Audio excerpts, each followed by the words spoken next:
Good morning, all. I'm starting a training session for E-Time Technique Dexter Software. आज हम Dexter Software से related training provide कर रहा हूँ। कैसे हम Dexter Software को कॉन्फ़िगर करेंगे, है ना, किस टाइप से यूज होता है, वो सारी चीज डिस्कस करेंगे ना। इन बिटवीन सेशन में अगर कुछ डाउट्स वगैरह हैं, कुछ क्लैरिफिकेशन है, तो आप चैट में मैसेज कर सकते हैं, तो हम रिप्लाई कर देंगे उसमें। तो आज हम डिस्कस करेंगे ई-टाइम टेक्लाइट डेस्कटॉप वर्जन। ठीक है, तो सबसे पहले हमको डेस्कटॉप सॉफ्टवेयर कॉन्फ़िगर करना है, तो उसके लिए प्री रिक्वायर्ड क्या क्या चीज़ें ज़रूरत है। तो उसके लिए हमको चाहिए डॉट नेट 4.0, और उससे अब आप यूज़ कर सकते हैं। जैसे नॉर्मल आप विंडोज 7 वगैरह में यूज़ करते हैं, तो उसमें डॉट नेट 4.0 आपको डाउनलोड करके इंस्टॉल करना है। अगर विंडो 10 है, उससे हायर है, तो उसमें इनबिल्ट डिफ़ॉल्ट फीचर होता है 4.0 का, तो वो कॉन्फ़िगर रहता है ना। एक ये चीज़ चाहिए। दूसरा डेस्कटॉप सॉफ्टवेयर हमको डाउनलोड करना है, तो डेस्कटॉप सॉफ्टवेयर सबसे पहले चलते हैं। डेस्कटॉप सॉफ्टवेयर कहाँ से हमको डाउनलोड करना है, तो डेस्कटॉप सॉफ्टवेयर के लिए हम जाएंगे eTimeTechLite.com में। सिंपल से हम eTimeTechLite.com में जाएंगे। यहाँ पर आप देख रहे होंगे eTimeTechLite.com। ठीक है, तो यहाँ से हम क्लिक करेंगे गेट लाइसेंस। ठीक है, इसके बाद फिर यहाँ पर आप देखेंगे लॉगिन इन पासवर्ड। ठीक है, तो अगर आपका लॉगिन इन पासवर्ड नहीं है, तो यहाँ पर आप देख रहे हैं नीचे click here for new registration, है ना। और login and issue license guidelines है, तो आप गाइडलाइंस के अकॉर्डिंग आप इशू किस टाइप से लॉगिन करना है वो आप देख सकते हैं। तो क्लिक फॉर न्यू रजिस्ट्रेशन, यहाँ पर आप अपना डिटेल सबमिट करेंगे ना, your name, phone number, company, है ना, ये सारी चीजें फिल करके रजिस्टर्ड करेंगे। रजिस्टर करने के बाद फिर आपके मेल आईडी में एक लिंक आएगा, उस लिंक को आपको क्लिक करना है, फिर आपका अकाउंट वेरीफाई हो जाएगा। मैं यहाँ पर लॉगिन कर रहा हूँ अपने अकाउंट से।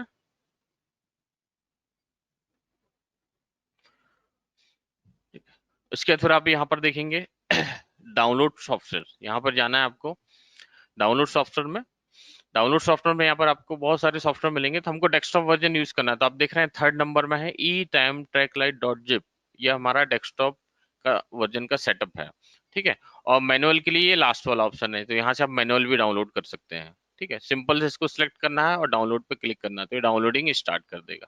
मैंने ऑलरेडी यहाँ पर डाउनलोड करके रखा है फोल्डर। ठीक है, तो सिंपल सा किस टाइप से इंस्टॉलेशन होता है वो हम यहाँ पर देखेंगे। तो ये हमारा eTimeTechLite सॉफ्टवेयर जो डाउनलोड किया, इसको सबसे पहले हमको एक्सट्रैक्ट करना है। सिंपल सा राइट क्लिक करना है, एक्सट्रैक्ट करना है। एक्सट्रैक्ट होने के बाद फिर इसके अंदर हमको सेटअप फाइल्स वगैरह ये मिलेंगी। तो यहाँ पर आप देख रहे होंगे दो फोल्डर, एक डीबी फाइल्स है और दूसरा है अपना सॉफ्टवेयर का। ठीक है, तो सॉफ्टवेयर में जाना है और यहाँ पर सेटअप के ऊपर राइट क्लिक करना है, रन एज एडमिनिस्ट्रेटर, और यस पे क्लिक करना है। इसके बाद फिर आपका नेक्स्ट जो विजार्ड ओपन होगा, उसमें आप देखेंगे नेक्स्ट बटन पे क्लिक कीजिए। आई एग्री, देन नेक्स्ट, है ना। फिर यहाँ पर जो इंस्टॉलेशन पाथ है आपको कहाँ पे रखना है इंस्टॉलेशन, है ना, आप यहाँ से चेंज भी कर सकते हैं, या डिफॉल्ट पाथ है C drive program file x86 ESSL eTime Techlite। Just next पे क्लिक कीजिए, देन नेक्स्ट पे क्लिक कीजिए। और इसके साथ और भी सॉफ्टवेयर हैं जो कॉन्फ़िगर करना है आपको, जैसे यूपीआई ट्रैक हो गया, विजिटर मैनेजमेंट हो गया, शेड्यूलर हो गया, ये आपको चेक कर दीजिए। नेक्स्ट पे क्लिक कीजिए, देन नेक्स्ट। ठीक है, तो यहाँ पर आपका इंस्टॉलेशन का प्रोसेस स्टार्ट हो जाएगा। इंस्टॉलेशन का ये प्रोसेस चल रहा है यहाँ पर। जो हमारा डिफॉल्ट पाथ है उसमें सेटअप फाइल्स आपका इंस्टॉल होगा। ये इंस्टॉल होने के बाद फिर आप देख रहे होंगे नेक्स्ट विजार्ड जो ओपन होगा आपका, ये इंस्टॉलेशन कंप्लीट। ठीक है, ओके। और यहाँ पर आपके सामने जो मैसेज आया, you can not install 64 bit version Microsoft access engine, क्योंकि हमारा जो ऑफिस है वो 32 बिट वाला इंस्टॉल है, जिस वजह से एरर दे रहा है। इसको जस्ट आप कैंसिल कर दीजिए, ओके करिए। ठीक है, और हमारा यहाँ पर सॉफ्टवेयर कॉन्फ़िगर हो चुका है, ये देखिए। तो सबसे पहले हमको क्या करना है, सॉफ्टवेयर इंस्टॉल करने के बाद हमको सबसे पहले परमिशन चेक करना है ना। तो परमिशन चेक करने के लिए हम जाएंगे अपने सी ड्राइव में, जहां पर हमारा सॉफ्टवेयर कॉन्फ़िगर है, दिस पीसी सी ड्राइव। ठीक है, यहाँ पर आप देखेंगे प्रोग्राम फाइल्स x86, इसके अंदर हमारा ESSL का फोल्डर है। जस्ट सिंपल से इसको सिलेक्ट करना है, राइट क्लिक करना है, प्रॉपर्टीज में जाना है, और यहाँ पर आप देखोगे सिक्योरिटी टैब है, और यहाँ से एडिट करना है आपको, और एवरीवन को ऐड करना है। सिंपल सा यहाँ पर आप टाइप करोगे ईवी चेक नेम्स में क्लिक किया, ओके, तो एवरीवन यहाँ पर ऐड हो जाएगा। इसको बाय डिफॉल्ट ये अनसेलेक्ट होता है, तो इसको आपको सिलेक्ट करना है और अप्लाई करना है। ठीक है, ओके करना है। तो इससे सबसे पहला काम हमारा परमिशन का हम कंप्लीट हो गया। उसके बाद फिर हम सॉफ्टवेयर को सिंपली ओपन करेंगे। तो हमारा ये ई टेम्पलेट डेस्कटॉप वर्जन के मेन एप्लीकेशन है। ठीक, तो उसमें हमने सॉफ्टवेयर को ओपन किया। ओपन करने के बाद हमारे सामने नेक्स्ट जो विजार्ट ओपन होगा लॉगिन नेम पासवर्ड का, फिर हम इंफॉर्मेशन वहां पर फिल करेंगे। तो यहाँ पर आप देख रहे होंगे लॉगिन नेम पासवर्ड है और डेटाबेस सेटिंग है। ठीक है, तो डेटाबेस सेटिंग है। आप यहाँ पर कौन कौन से डेटाबेस यूज कर सकते हैं वो सारे डेटाबेस यहाँ पर, जैसे एमएस एक्सेस है, डिफॉल्ट में एमएस एक्सेस होता है। अगर आपको एसक्यूएल यूज करना है तो एसक्यूएल सर्वर कॉन्फ़िगर करना पड़ेगा और एसक्यूएल का क्रेडेंशियल आपको देना पड़ेगा। ठीक है, अगर ऑरिकल है तो ऑरिकल का क्रेडेंशियल आपको देना पड़ेगा। तो सिंपल अभी हम एक्सेस में करते हैं।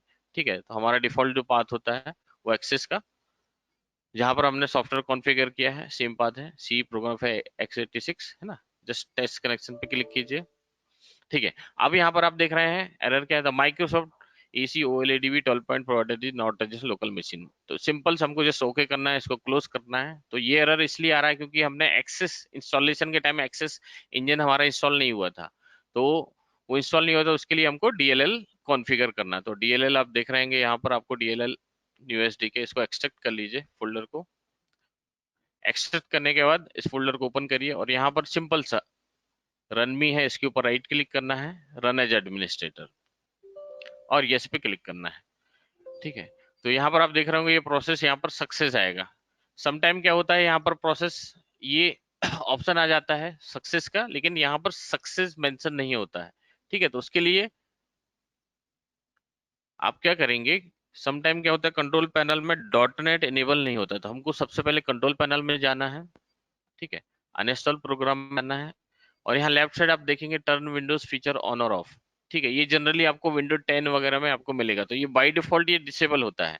तो आपको इसको एक्सपेंड करना है, ये दोनों को चेक करके ओके करना है। तो ये डॉट नेट 3.5 इंक्लूडिंग 2.0 3.0 इंक्लूड हो जाएगा, इसको ओके करना है। तो ये आपका कॉन्फ़िगर हो जाएगा। कॉन्फ़िगर होने के बाद ही फिर इस डीएलएल को आपको रजिस्टर्ड करना है।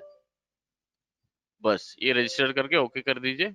बस अब हम सिंपल सॉफ्टवेयर ओपन करेंगे। तो हमारा डीएलएल रजिस्ट्रेशन हो गया है। ये जनरली ये इशू उस समय आएगा जब आप 64 बिट ऑपरेटिंग सिस्टम यूज करते हैं और एमएस एक्सेस डेटाबेस यूज करते हैं। अगर आप एसक्यूएल सर्वर कॉन्फ़िगर करते हैं तो आपको ये एरर नहीं आएगा। ठीक है, अब हम देख लेते हैं फिर से डेटाबेस सेटिंग में जाके। ठीक है, एक्सेस डिफॉल्ट में चेक कर लेते हैं हमारा जो एक्सेस का डेटाबेस है। ठीक है, यहाँ से ब्राउज करेंगे, ये हमारा डेटाबेस का पाथ है। ठीक है, ओपन किया, टेस्ट कनेक्शन किया। अब देखिए connection establish successful, then okay, then save, ये हो गया। अब जो default user name password small letter में ईएसएसएल और पासवर्ड ईएसएसएल, सिंपल लॉगिन करेंगे। लॉगिन बटन पे क्लिक करना है। जैसे लॉगिन पे क्लिक करेंगे आपके सामने ये मैसेज आएगा, evaluation period will be expired in 7 days, do you want to update. अगर आपको लाइसेंस की अपडेट करना है तो आप यस पे क्लिक कीजिए और ये एक्टिवेशन कोड है, इस कोड के अगेंस्ट में आप लाइसेंस की ले सकते हैं। और लाइसेंस जनरेट करने के बाद एडिट लाइसेंस पे जाइए, यहाँ पर आप लाइसेंस सबमिट करिए, सेव करिए, तो आपका लाइसेंस हो जाएगा। अभी मैं नो करके अंदर जा रहा हूँ। तो इस टाइप से हमारा एप्लीकेशन का ये होम पेज ओपन होगा है ना, जहाँ पर सभी ऑप्शन परफॉर्म किए जाएंगे। तो एप्लीकेशन ओपन हो गया हमारा। तो सबसे पहले हमारा है डिवाइस को कम्युनिकेट करना, डिवाइस से डेटा लेना। तो सबसे पहले मैंने डिवाइस जो है वो लैन पे कनेक्ट कर दिया है। ठीक है, अब डिवाइस को मैं यहाँ से पिंग कर लेता हूँ। तो सिंपल मैं यहाँ पर टाइप करूंगा पिंग स्पेस, जो मेरा बायोमेट्रिक आईपी है वो पिंग होना चाहिए। ठीक है, तो मैं चेक कर लेता हूँ, ये देखिए मेरा डिवाइस का आईपी यहाँ पे पिंग हो रहा है। तो सिंपल सा मैं डिवाइस को अब ऐड करूंगा। तो ऐड करने के लिए मैं जाऊंगा यूटिलिटीज, डिवाइस मैनेजमेंट। ठीक है, यूटिलिटीज में क्या है, डिवाइस मैनेजमेंट, और यहाँ पर जो डिफॉल्ट डिवाइस है या फिर मैं ऐड कर सकता हूँ, राइट क्लिक ऐड किए यहाँ से। ठीक है, एक नया डिवाइस ऐड कर सकता हूँ, जैसे ईएसएसएल डिवाइस, ईएसएसएल। यहाँ पर सीरियल नंबर मैंडेटरी नहीं, तो आप कोई भी सीरियल नंबर आप डाल सकते हो। अगर आपको डिवाइस के सीरियल नंबर डालना है तो डिवाइस का डाल सकते हो। देन आईपी, तो यहाँ पर मैंने जो डिवाइस का आईपी दिया है वो आईपी में टाइप करता हूँ। ठीक है, उसके बाद फिर सिंपल सा टेस्ट कनेक्शन पे क्लिक किया। ठीक है, connected to device successfully, okay, then save. ये, तो ये मेरा डिवाइस यहाँ पर ऐड हो गया है। राइट क्लिक, एडिट भी कर सकता हूँ मैं, यहाँ से डिलीट भी कर सकता हूँ। देख रहे हैं ये डिवाइस के अंदर के पैरामीटर्स है। ठीक है, अब डिवाइस में यहाँ पर हमारा डिवाइस का नेम है, शॉर्ट नेम है। ठीक है, डिवाइस का आईपी एड्रेस है।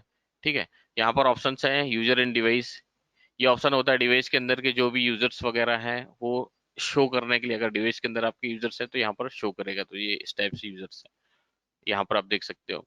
और इससे रिलेटेड आप टास्क भी परफॉर्म कर सकते हो, जैसे यूजर्स को डाउनलोड करना है, डिलीट करना है ना, प्रिविलेज सेट करना है, तो यहाँ से आप परफॉर्म कर सकते हो।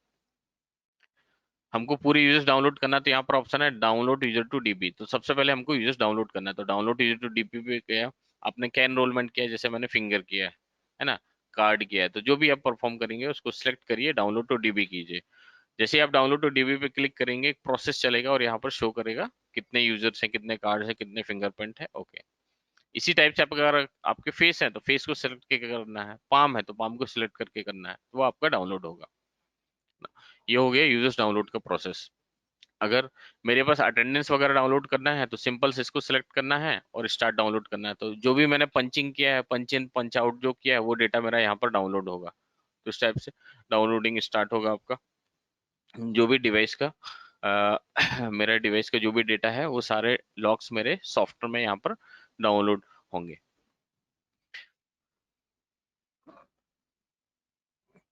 ये मेरा डिवाइस का स्टेटस है। इसके बाद फिर हम चेक करेंगे, मेरा डेटा लॉग्स वगैरह जो है सारे सॉफ्टवेयर में डाउनलोड हो जाएंगे। उसके बाद फिर मैं अपना एम्प्लॉइज वगैरह चेक कर सकता हूँ। तो मैं मास्टर में जाऊंगा, एम्प्लॉइज में यहाँ पर एम्प्लॉइज मुझे शो हो जाएंगे यहाँ पर ही। तो इस टाइप से एम्प्लॉइज मेरे यहाँ पर शो होना होना स्टार्ट हो जाएंगे, है ना। लॉक्स चेक करना है तो मैं लॉग रिकॉर्ड में जाके लॉक्स चेक कर सकता हूँ। तो जो भी लॉक्स वगैरह यहाँ पर डिस्प्ले करेगा, इस टाइप से लॉक्स यहाँ पर शो करेगा, जो भी डिवाइस से लॉक्स वगैरह आए हैं यहाँ पर ये शो करेंगे।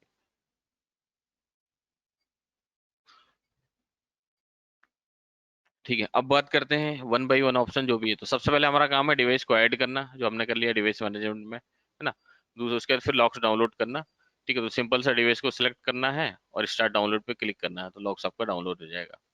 ठीक, अब हम चलते हैं मास्टर्स में। मास्टर में कंपनी है ना, तो यहाँ से आप कंपनी वगैरह ऐड कर सकते हो, है ना। और भी कंपनी सब बना सकते हैं, यहाँ से ऐड बटन पे क्लिक करके कंपनी का नाम डिफाइन कर सकते हो आप।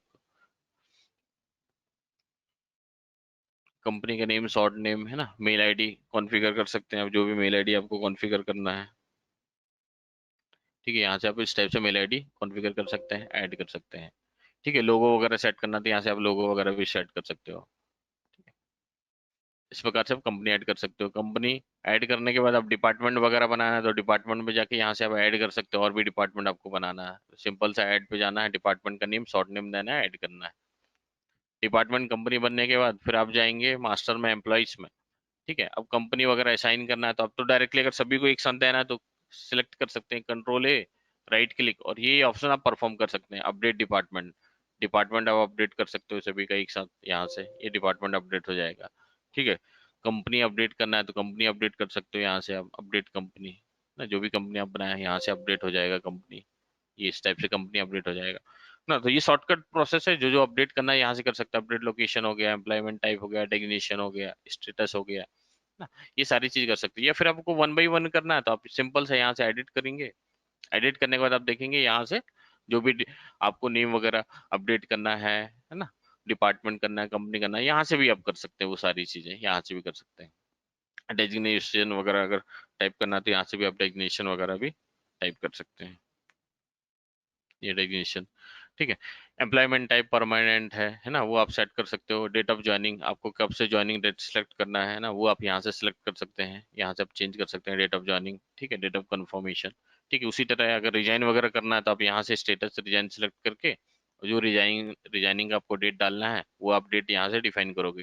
तो रिजाइनिंग डेट जब भी आप डिफाइन करते हो, ठीक है, तो उस डेट के बाद से इस एम्प्लॉय का जो भी रिकॉर्ड है वो आपके रिपोर्ट में शो नहीं होगा।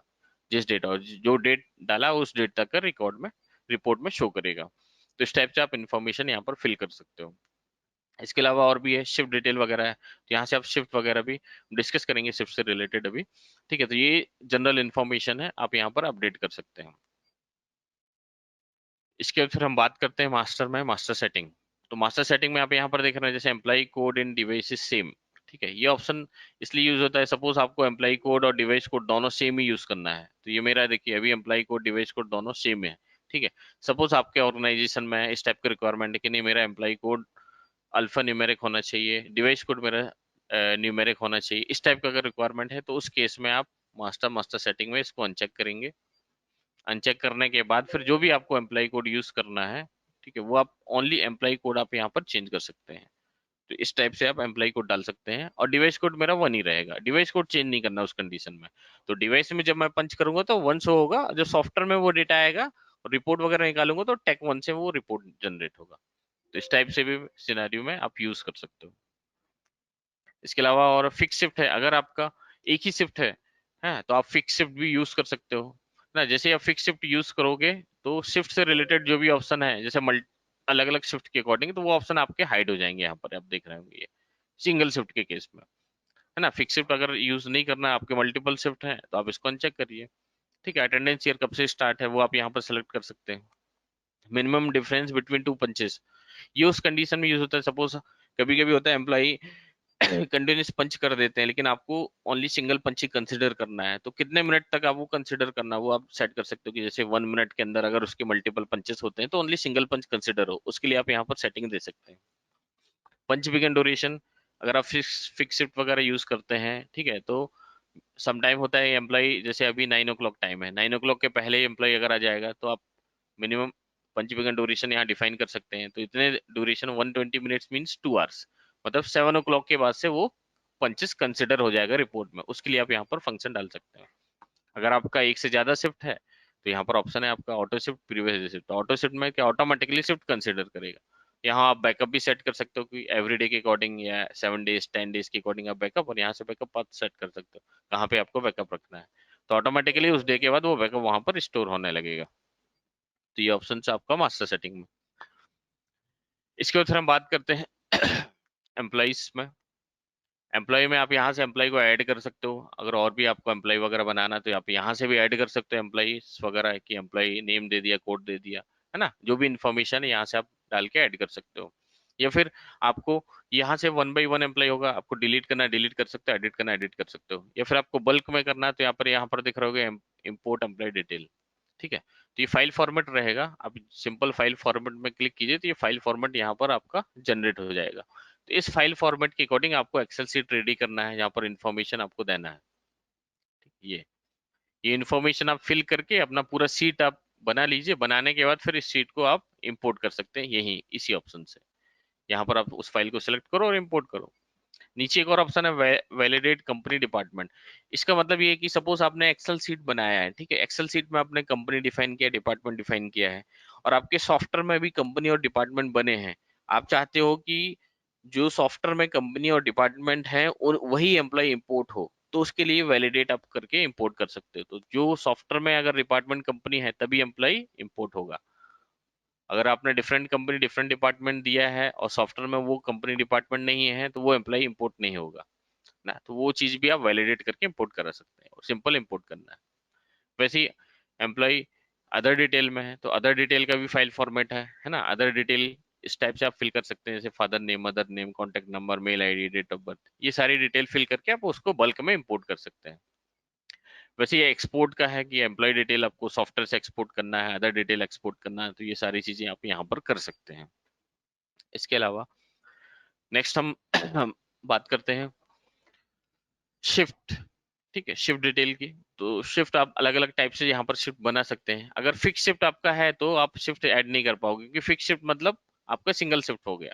ठीक है, तो अगर आपके और भी शिफ्ट हैं तो आप यहाँ शिफ्ट में सिंपल शिफ्ट में जाएंगे और यहाँ से ऐड करेंगे। यहाँ से शिफ्ट का नेम आपको जो भी शिफ्ट देना है ना, वहां से आपने शिफ्ट का नाम दे दिया, शॉर्ट नेम दे दिया।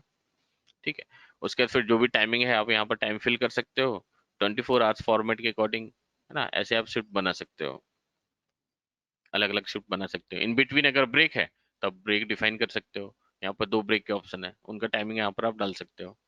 ठीक है, इसके बाद है आपका punch begin duration, punch end after. जैसे सपोज ये शिफ्ट है मेरा,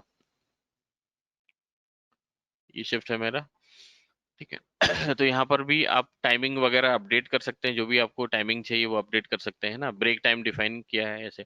पंच बिगन ड्यूरेशन, है ना, तो पंच बिगन ड्यूरेशन का मतलब ये होता है कि सपोज आपका सिर्फ 9 o'clock से स्टार्ट हो रहा है, ठीक है, और आपके एम्प्लॉय उससे पहले भी आते हैं, ठीक है, तो कितने मैक्सिमम पहले आते हैं वो आप टाइम यहाँ पर डिफाइन कर सकते हो, कितने देर पहले आ सकते हैं, 1 घंटे पहले, 2 घंटे पहले, है ना, जितना भी टाइम आपको देना आप यहाँ पर मिनट्स में उसको डिफाइन कर सकते हैं। जैसे 180 मतलब 3 आवर्स बिफोर, मतलब 6 o'clock के बाद से एम्प्लॉय अगर आता है 9 के पहले, 6 o'clock के बाद और 9 o'clock के पहले आता है तो वो रिपोर्ट में कंसिडर हो जाएगा। वैसे एंड आफ्टर टाइम, शिफ्ट खत्म होने के कितने देर बाद तक एम्प्लॉय जा सकता है तो उतना टाइम आप यहाँ पर डिफाइन करके रख सकते हो, है ना। जैसे 2 आवर्स हो गया ना, ये आप डिफाइन कर सकते हो। ग्रेस टाइम वगैरह देना है कि सपोज मैंने एक 15-10 मिनट्स का ग्रेस टाइम दिया ताकि जैसे 9 o'clock मेरा शिफ्ट है और एम्प्लॉय एक 5 मिनट्स के बाद आता है, 10 मिनट्स के बाद आता है, तो एक 15 मिनट तक अगर एम्प्लॉय आ जाता है तो उसका लेट बाई कंसिडर ना हो, उसके लिए आप ग्रेस टाइम यहाँ डिफाइन कर सकते हो। और 9:15 के बाद आएगा तो उसका लेट बाई कंसिडर हो जाएगा। नेक्स्ट ऑप्शन है आपका parcel day on. Parcel day उस केस के लिए होता है, सपोज किसी दिन आपका ऑफिस टाइमिंग, अभी जैसे ऑफिस टाइमिंग आपका 9 to 23:59 है, अगर किसी दिन आपका कम होता है ना, जैसे आपका Monday to Friday same timing में चलता है, सैटरडे वगैरह को कम टाइमिंग होता है ऑफिस आवर्स, तो आप वो टाइमिंग यहाँ पर आप डिफाइन कर सकते हो कि जैसे सैटरडे को मेरा हाफ डे वगैरह रहता है ना, तो हाफ डे का टाइमिंग आप यहाँ डिफाइन कर सकते हो, तो उस दिन इसके अकॉर्डिंग कैलकुलेशन करेगा अटेंडेंस का, ये अपडेट कर सकते हो आप। ठीक है, इसके अलावा एक और ऑप्शन आप यहाँ देख रहे होंगे, फ्लेक्सी शिफ्ट, है ना। तो फ्लेक्सी शिफ्ट उस केस में यूज होगा जब आपका ओनली डे शिफ्ट के अकॉर्डिंग वो वर्क होगा। तो फ्लेक्सी शिफ्ट का मतलब ये हो गया कि सपोज अगर मैंने इसको फ्लेक्सी सिलेक्ट कर दिया, तो फ्लेक्सी में क्या होगा कि मुझे एम्प्लॉय मेरा कभी भी आए कभी भी जाए, ओनली डे के केस में। तो डे हमारा स्टार्ट होता है 0001 से लेके 23:59 के अंदर, तो ये डे वाले हैं। नाइट के केस में फ्लेक्सी शिफ्ट आपका वर्क नहीं करेगा, ओनली डे के केस में फ्लेक्सी शिफ्ट। तो फ्लेक्सी शिफ्ट में आप ये कर सकते हो कि जैसे आपका 8 आवर्स का ड्यूटी होना चाहिए या 9 आवर्स का होना चाहिए, तो जो भी टाइमिंग आपका है वहां पर आप यहाँ पर डिफाइन कर दो। सपोज मेरा 9 आवर्स का होना चाहिए, है ना, तो 9 आवर्स का मैंने यहाँ टाइमिंग डिफाइन कर दिया, 9 to 18:30, है ना। कोई भी 9 आवर्स, 10 to 17, 10 to 19 कर सकते हो इस टाइप से, या 8 आवर्स का रखना वैसे कर सकते हैं आप, है ना। और एम्प्लॉय मेरा कभी भी आ सकता है, हो सकता है वो 8 बजे जाए, है ना, अपना 9 घंटे काम किया, है ना, और उससे ज्यादा अगर काम किया तो वो ओटी में कंसिडर हो जाएगा। तो इस टाइप से फ्लेक्सी आप बना सकते हो। या वो 11 बजे आ रहा है ना, रात को 9-10 बजे जा रहा है, इस टाइप से आप बना सकते हो। या 1 बजे दोपहर में आ रहा है और रात को 11 बजे जा रहा है, तो इस टाइप से फ्लेक्सी बना सकते हो। तो डे के केस में आप फ्लेक्सी यूज कर सकते हो। तो इस टाइप से आप शिफ्ट वगैरह भी असाइन कर सकते हैं, अपडेट कर सकते हैं। तो यहाँ आप और भी शिफ्ट आप बना सकते हो। शिफ्ट बनाने के बाद अब वो शिफ्ट को असाइन कर सकते हो, तो असाइनमेंट के यहाँ पर बहुत सारे ऑप्शंस हैं। ठीक है, तो हम सबसे पहले देखते हैं एम्प्लॉय शिफ्ट्स। ठीक है, तो एम्प्लॉय शिफ्ट से जाके भी आप यहाँ से असाइन कर सकते हो। असाइन करना इसका मतलब ये हो गया कि मैं उस एम्प्लॉय को वो शिफ्ट फिक्स कर रहा हूँ, तो यहाँ से फ्रॉम डेट टू डेट डाला और कौन सा शिफ्ट है वो शिफ्ट सेलेक्ट किया और असाइन कर दिया। तो ये उस एम्प्लॉय के लिए फिक्स हो जाएगा कि इस डेट में जनरल शिफ्ट है, या फिर इससे ज्यादा आपको देना है ना, कि जो आपने यहाँ पर दिया तो इसको और आगे आपको बढ़ाना है ना, फेब तक, मार्च तक, इस टाइप से भी आप ईयरली भी आप बढ़ा सकते हो और अपडेट कर सकते हो। तो इस पर्टिकुलर एम्प्लॉय के लिए आपका मार्च तक का 23 मार्च तक का जनरल शिफ्ट रहेगा। अगर आपने इसको शिफ्ट फिक्स कर दिया तो हमेशा वही शिफ्ट इसका कंसिडर करेगा। जिस टाइप से आप शिफ्ट दे सकते हैं एम्प्लॉय शिफ्ट से। डिपार्टमेंट वाइज अगर शिफ्ट देना है तो आप डिपार्टमेंट वाइज से असाइन कर सकते हो। यहाँ पर आपका डिपार्टमेंट सेलेक्ट कर सकते हो कौन से डिपार्टमेंट को देना है और कौन सा शिफ्ट देना है, यहाँ से आप शिफ्ट सेलेक्ट कर सकते हो, ऐड कर सकते हो। तो डिपार्टमेंट वाइज भी शिफ्ट असाइन कर सकते हो। इसके अलावा है आपका employee shift schedule. Employee shift schedule से भी आप शिफ्ट असाइन कर सकते हैं। यहाँ पर इस टाइप से आप शिफ्ट आप सेलेक्ट करके राइट क्लिक असाइन शिफ्ट, है ना, यहाँ से भी आप दे सकते हो कौन सा शिफ्ट आपको असाइन करना है। ये तो ये शिफ्ट असाइन हो जाएगा। तो इस टाइप से आप असाइन कर सकते हैं, यहाँ पर शिफ्ट वगैरह असाइन कर सकते हैं। या फिर आपको एक्सेल सीट से इंपोर्ट करना है तो यहाँ से आप एक्सेल सीट से भी इंपोर्ट कर सकते हैं, फाइल फॉर्मेट के अकॉर्डिंग, है ना। ये फाइल फॉर्मेट है, इसके अकॉर्डिंग आप बना के एम्प्लॉय के अकॉर्डिंग वो भी इंपोर्ट कर सकते हैं। तो ये भी एक अच्छा फीचर है अपना शिफ्ट का। और भी ऑप्शन है जहाँ से आप शिफ्ट असाइन कर सकते हैं। इसके अलावा आप एम्प्लॉय में जाएंगे, ठीक है, एम्प्लॉयज में यहाँ पर आप एम्प्लॉय को एडिट करेंगे और यहाँ पर आप देखेंगे शिफ्ट डिटेल। ठीक है, तो यहाँ से भी आप शिफ्ट असाइन कर सकते हैं, राइट क्लिक असाइन शिफ्ट, तो यहाँ से भी आप शिफ्ट दे सकते हैं उसको। ये तो यहाँ से शिफ्ट असाइन कर सकते हैं। ठीक है, इसके बाद फिर हम बात करते हैं मास्टर मास्टर सेटिंग में एक ऑप्शन है ऑटो शिफ्ट का। ऑटो शिफ्ट किस समय काम करेगा? सपोज आपने जो शिफ्ट बनाया है यहाँ पर ना, अगर आपने एम्प्लॉय को शिफ्ट असाइन नहीं किया है तो वहां पर हमको ऑटो शिफ्ट के अकॉर्डिंग नियर बाई जो भी पंच होगा, कि मेरा एम्प्लॉय सपोज 8:30 में पंच करता तो नियर मेरा कौन सा शिफ्ट हो गया, 9 o'clock हो गया। एक और शिफ्ट है आपका 10 o'clock वाला शिफ्ट है, सपोज मैंने एक और 10 o'clock वाला शिफ्ट यहाँ से बना दिया है, 10 o'clock वाला यहाँ पर शिफ्ट बना दिया है और ये 19। ठीक है, तो अलग अलग टाइमिंग में अगर शिफ्ट स्टार्ट हो रहा है तो ये तो फिर मैं शिफ्ट असाइन करूं, जो असाइनमेंट का मैंने प्रोसेस बताया है फिक्स कर दूं। अगर लेकिन एम्प्लॉय कभी वो 9 o'clock आता है, कभी 10 वाली शिफ्ट में आता है, कभी 11 वाले में आता है, तो उस केस में हमारा ऑटो शिफ्ट काम करेगा, तो ऑटोमेटिक वो शिफ्ट नियर बाई जो पंच होगा उसके अकॉर्डिंग कंसिडर कर लेगा। तो ऑटो शिफ्ट में क्या होगा, जैसे सपोज मेरे एम्प्लॉय ने पंच किया 9:20 में, तो नियर क्या हुआ 9 o'clock, तो 9 वाला शिफ्ट ले लेगा। अगर उसने पंच किया 9:31 में, तो नियर हो गया 10 o'clock वाला, तो 10 o'clock ले लेगा। ठीक है, इस टाइप से ऑटो शिफ्ट वर्क करेगा। अगर आपने असाइन कर दिया है तो उसके लिए वो फिक्स हो जाएगा, है ना। इसके अलावा आप कभी कभी होता है कि आपके बहुत कम टाइमिंग में शिफ्ट स्टार्ट होते हैं, जैसे 9:30 हो गया, 9:15 हो गया, 9 o'clock हो गया, अलग अलग टाइमिंग में शिफ्ट स्टार्ट होते हैं, लेकिन उनका जो शिफ्ट का जो टाइमिंग है वो बहुत नियर होता है, बहुत पास पास में होते हैं। तो उस केस में तो उस केस में हमारे पास ऑप्शन होता है शिफ्ट ग्रुप का। तो शिफ्ट ग्रुप में क्या होगा कि हम शिफ्ट ग्रुप बना लें, ठीक है, और हमारे पास मल्टीपल शिफ्ट हो जाएगी, जैसे 9 o'clock हो गया, 9:15 हो गया, 9:30 हो गया, 9:45 हो गया, और हम चाहते हैं ओनली ये 4-5 शिफ्ट में से ओनली 2 ही शिफ्ट में ही एम्प्लॉय आ सकता है, और बाकी जो मेरा 4-5 शिफ्ट उनमें ना आए, ओनली 2 शिफ्ट में आए। तो इस टाइप से हम ग्रुप बना के वो ओनली 2 शिफ्ट को हम यहाँ मूव कर देंगे, बाकी सिर्फ लेफ्ट साइड ही रहेगा, है ना। और इस टाइप से हम ग्रुप अलग अलग ग्रुप बना के एम्प्लॉय को वो ग्रुप असाइन कर देंगे, एम्प्लॉय में ही जाके हमको असाइन करना है यहाँ से। तो इस टाइप से हम ग्रुप असाइन कर देंगे। तो इसमें क्या होगा अभी, तो इस ग्रुप में जितनी भी शिफ्ट होगी उस शिफ्ट में ऑटो शिफ्ट चलेगा। तो ग्रुप में हमने 2 शिफ्ट डाला है, तो वो ओनली 2 ही शिफ्ट उस एम्प्लॉय के लिए एप्लीकेबल होगा, वो 2 में से किसी में भी आ सकता है, ऐसा है। तो इस टाइप से ग्रुप बना सकते हैं। ये शेड्यूल करना है आपको, रोस्टर वगैरह बनाना है, तो उसके लिए हम रोस्टर में जा सकते हैं, शिफ्ट रोस्टर। ठीक है, यहाँ से हम डेली बेसिस में, वीकली बेसिस में, मंथली बेसिस में रोस्टर बना सकते हैं, कब से कब तक एप्लीकेबल करना है यहाँ से आप डिफाइन कर सकते हैं। तो ये डेली है, तो डेली में फर्स्ट डे कौन सा शिफ्ट रहेगा, सेकंड डे कौन सा रहेगा, थर्ड डे किस टाइप से रहेगा, ऐसे आप डिफाइन कर सकते हैं। वीकली में इस वीक के मंडे में कौन, मंडे के दिन कौन सा शिफ्ट रहेगा वो डिफाइन हो सकता है, ट्यूसडे के दिन कौन सा शिफ्ट रहेगा वो डिफाइन कर सकते हैं। मंथली में वैसे मंथ वाइज यहाँ कैलेंडर उसके अकॉर्डिंग आप यहाँ पर डिफाइन कर सकते हो, यहाँ पर आप शिफ्ट वगैरह दे सकते हैं ऐसे।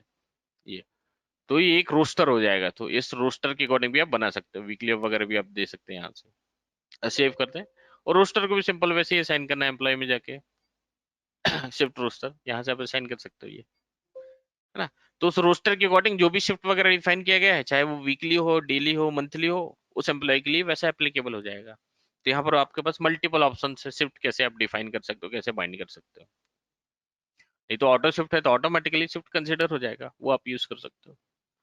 ठीक है, यहाँ पर शिफ्ट से रिलेटेड आई थिंक यहाँ पर से भी ऑप्शन मैंने यहाँ पर एक्सप्लेन कर दिया।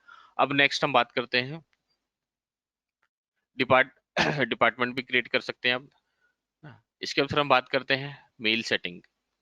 तो मेल सेटिंग किस लिए यूज होता है, सपोज आपके कहते हैं नोटिफिकेशन वगैरह आपको सेंड करना है, तो यहाँ पर आप देख रहे होंगे अटेंडेंस रिपोर्ट में जनरेट मेमो का ऑप्शन है। ठीक है, तो मेमो के अकॉर्डिंग हम absent, late coming, missed out punch, half day, ये सारे नोटिफिकेशन हम मेल में डिफाइन शेड्यूल कर सकते हैं। ठीक है, तो यहाँ पर आप जो भी आपको मेल कॉन्फ़िगर करना है इनके लिए, है ना, तो सबसे पहले हमको मेल कॉन्फ़िगर करना पड़ेगा। तो मेल कॉन्फ़िगर करने के लिए हम मेल सेटिंग में जाएंगे, यहाँ पर हमको फ्रॉम एड्रेस जिस मेल आईडी से मिल जाएगा वो यहाँ कॉन्फ़िगर करना है ना। मेल आईडी दे दिया, वो कॉन्फ़िगर करना है, यहाँ पर मेल आईडी दे दिया, एसएमटीपी सर्वर नेम दे दिया, user name, password, enable SSL, ना।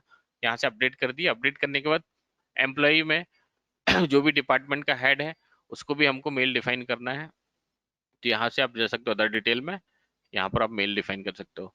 एम्प्लॉय को देना है, हर एम्प्लॉय को भी आप मेल आईडी डिफाइन कर सकते हो। और जब आप जनरेट मेमो सेंड करोगे, है ना, तो नोटिफिकेशन लेट कमिंग है, मिस्ड आउट पंच है, हाफ डे है, एब्सेंट है, इन सारे के नोटिफिकेशन आपको सेंड करना पड़ेगा। तो नोटिफिकेशन सेंड करने से पहले आपको एक बार रिकैलकुलेट करना है।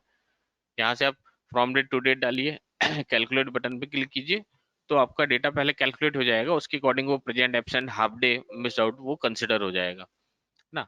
उसके बाद फिर आप मेमो सेंड कर सकते हैं। जनरेट मेमो में जाएंगे, जैसे एब्सेंट के लिए है तो यहाँ सेलेक्ट कर लीजिए, तो ये एम्प्लॉय एब्सेंट है। ठीक है, अब इंडिविजुअल सेंड करना है तो सभी को सिलेक्ट करके इंडिविजुअल आप सेंड मेल कर सकते हैं।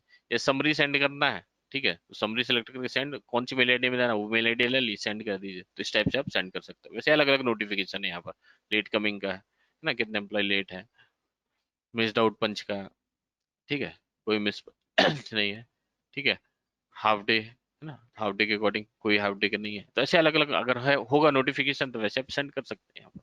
इसके लिए मेल कॉन्फ़िगर किया जाता है। इसके बाद फिर बात करते हैं एसएमएस सेटिंग। तो एसएमएस में क्या होगा आपका, एसएमएस आप सेंड कर सकते हो, enable SMS for new punch receive in 1 hour, है ना, send only for single punches. ये स्टेटस के अकॉर्डिंग हम एसएमएस सेंड कर सकते हो। उसके लिए हमको एसएमएस यूआरएल कॉन्फ़िगर करना पड़ेगा। तो थर्ड पार्टी या वेंडर से एसएमएस आप ले सकते हैं और वो यूआरएल यहाँ पर हम कॉन्फ़िगर कर देंगे।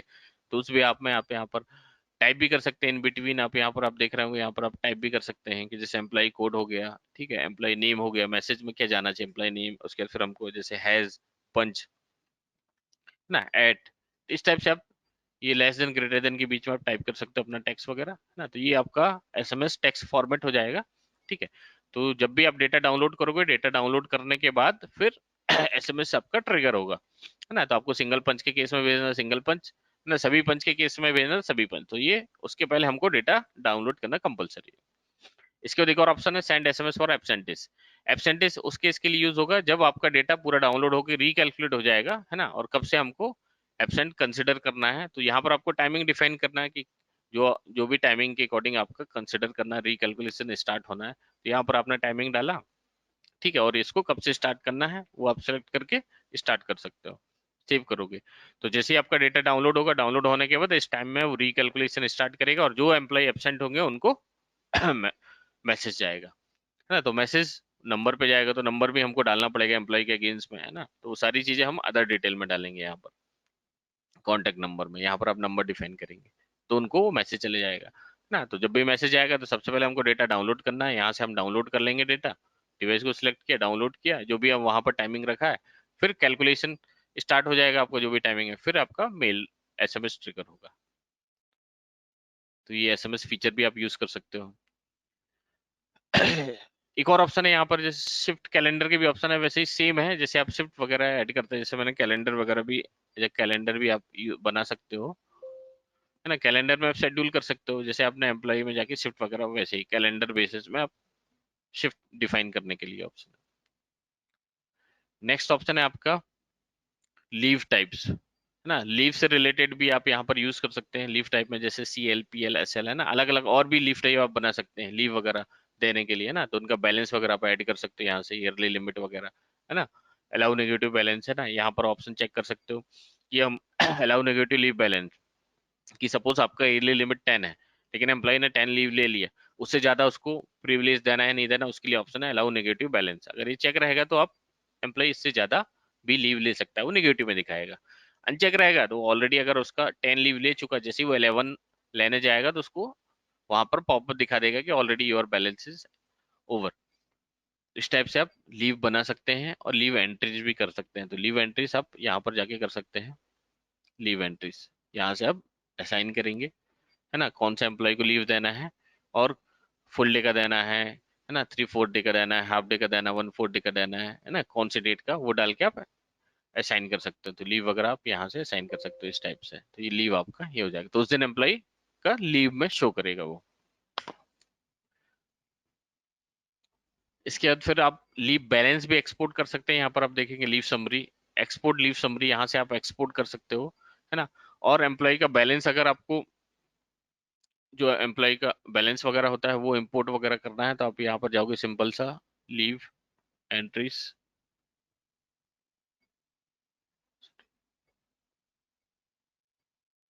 बैलेंस वगैरह के लिए आप लीव टाइप में जाके यहाँ से आप ऐड कर सकते हो उनका एम्प्लॉय। ये सभी एम्प्लॉय के लिए एप्लीकेबल होगा बैलेंस। अगर सेपरेट किसी पर्टिकुलर एम्प्लॉय को अलग अलग बैलेंस आपको देना है तो आप एम्प्लॉयज में जाएंगे, ठीक है, यहाँ पर आप एडिट करेंगे और यहाँ पर एक ऑप्शन है, देखिए लीव समरी।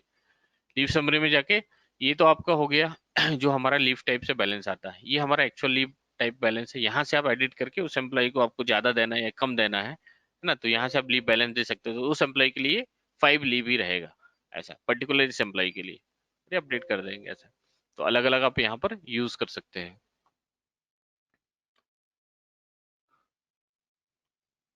पब्लिक हॉलीडे का ऑप्शन है यहाँ पर, एक पब्लिक हॉलीडे वगैरह भी आपको अगर ऐड करना है तो यहाँ से हॉलीडे वगैरह आप बना सकते हो, असाइन कर सकते हो। रिस्ट्रिक्ट करना है तो आप हॉलीडे ग्रुप में बना के रिस्ट्रिक्ट कर सकते हो। जैसे सपोज मैंने एक हॉलीडे बनाया है ना, एक हॉलीडे बना दिया इस डेट को, ठीक है, और रिस्ट्रिक्ट कर दिया हॉलीडे ग्रुप 1 को, ठीक है। तो ये हॉलीडे बना और हॉलीडे ग्रुप 1 मुझे असाइन करना पड़ेगा कि कौन से एम्प्लॉय को हॉलीडे ग्रुप 1 देना है। तो यहाँ से मुझे वो हॉलीडे ग्रुप सेलेक्ट करना पड़ेगा। तो इस एम्प्लॉय को वो हॉलीडे रिस्ट्रिक्ट हो जाएगा, इस एम्प्लॉय को नहीं बनेगा, तो इस टाइप से हॉलीडे बना सकते हो। इसके बाद एक और इंपॉर्टेंट ऑप्शन है एम्प्लॉय कैटेगरी।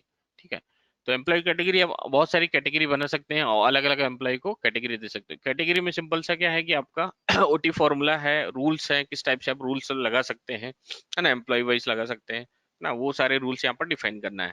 तो यहाँ पर आप सिंपल से देखेंगे, सबसे पहले ऑप्शन है हमारे पास OT formula.